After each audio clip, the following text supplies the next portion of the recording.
accounting classes, class 11th, chapter number 1. Now we will continue the further points of the chapter. Today we will cover up objectives of accounting.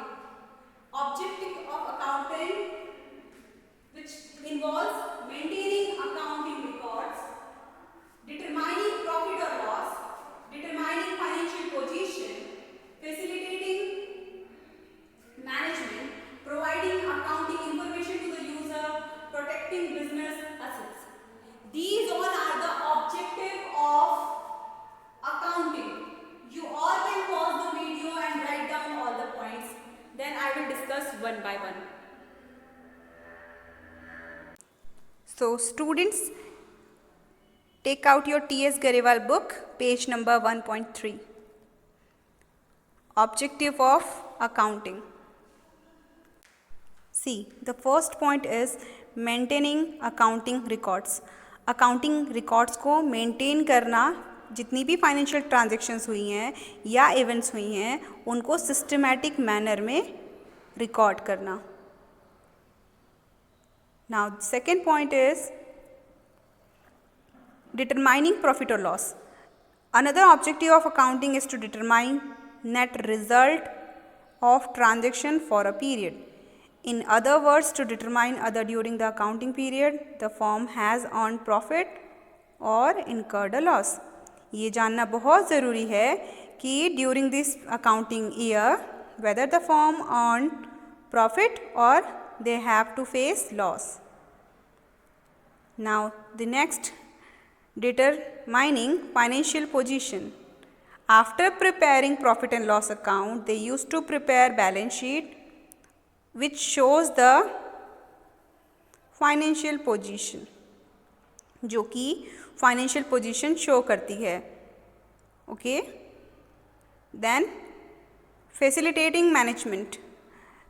Management को information provide करती है for decision making.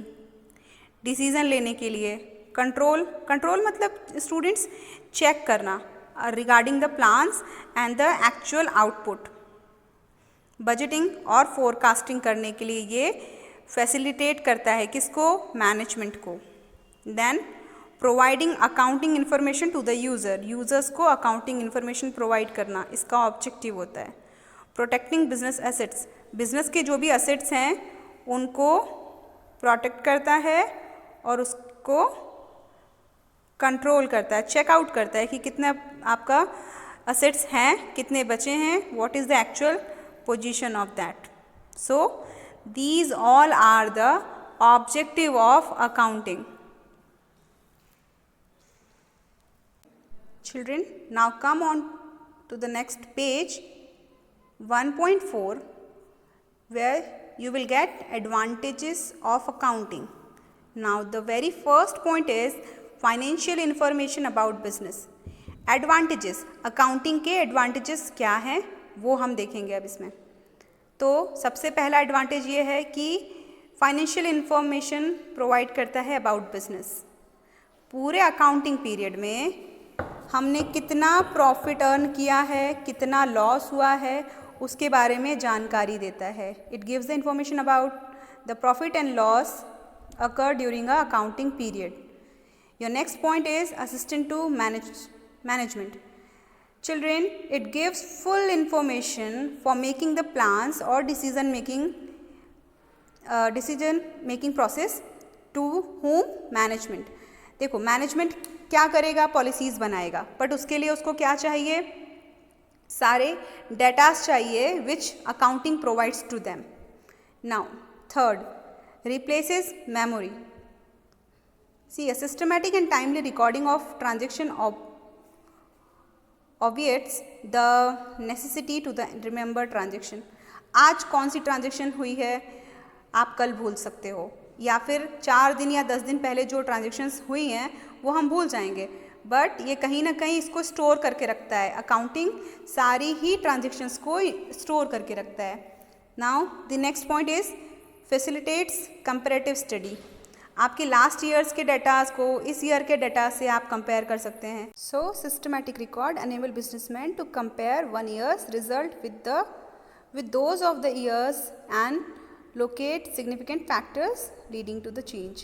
तो उसको comparative study करने के लिए बहुत ही beneficial होता है. Now facilitates settlement of tax liabilities. अब A systematic accounting records immensely help in settlement of income tax. Income tax के settlement में वो useful होता है because they have the good evidence to the correctness of transaction. Transactions उनके पास correct recorded होती है जिसके कारण they can show the evidence. Now facilitates loan. Children, while taking the loan, every business has to show the accurate papers and they should have the growth potential. आगे वो loan return कर भी पाएंगे या नहीं, तो ग्रोथ पोटेंशियल शो करता है. Then it helps in taking the loan. Now evidence in court.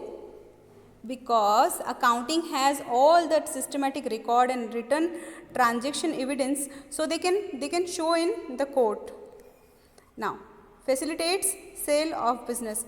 अगर कोई अपना बिजनेस सेल करना चाहता है तो उसको एक्यूरेट प्राइस मिल पाएगा because they are able to find out the accurate price of the business. Now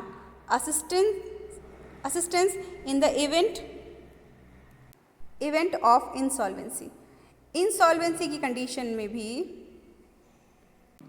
अगर सिस्टमैटिक रिकॉर्ड्स मेंटेन किए हुए हैं तो वो उसके लिए बेनिफिशियल हो सकता है. On the page number 1.5, your 10th point has been given, helpful in partnership account. देखो, जब भी पार्टनरशिप अकाउंट्स या पार्टनरशिप जो ऑर्गेनाइजेशन होती है उसके अंदर एडमिशन के टाइम पे, रिटायरमेंट के टाइम पे, डेथ के टाइम पे फिर से सेटलमेंट करना पड़ता है, फिर से फर्म को डिसॉल्व करके और फिर से स्टार्ट करना पड़ता है. तो उस कंडीशन में अगर वो अकाउंटिंग रिकॉर्ड्स मेंटेन कर रहे हैं then it is very helpful for them. Then helpful in decision making. Obviously when they are having written records, तो withdrawal by the proprietor, the price at which goods should be sold, that can be easily determined. Now have a quick look of limitations of accounting. Your first point is accounting is not fully exact. Exact नहीं होता है. क्यों? क्योंकि doubtful debts की condition में, closing stock की condition में real value नहीं एस्टिमेट होती है. Then unrealistic information.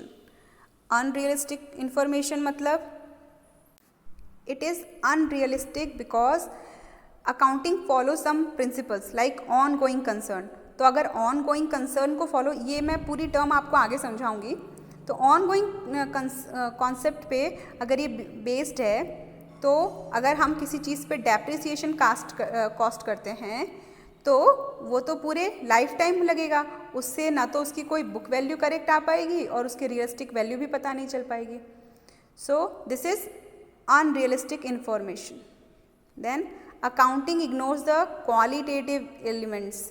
मीन्स जो किसी भी पर्सन की स्किल्स हैं या क्वालिटीज़ हैं वो कभी भी रिकॉर्ड नहीं होगी. As I told you earlier, they only record quantitative elements, not qualitative. Then next point is accounting ignores the effect of price level change. See children, accounting statements जो होते हैं वो हिस्टोरिकल कॉस्ट पे prepare होते हैं. It means मैंने जब जिस प्राइस पे उसको परचेस किया है मैं उसी को उस पर मैंशन करूँगी, उसी से उसको अकाउंट में लिखूँगी.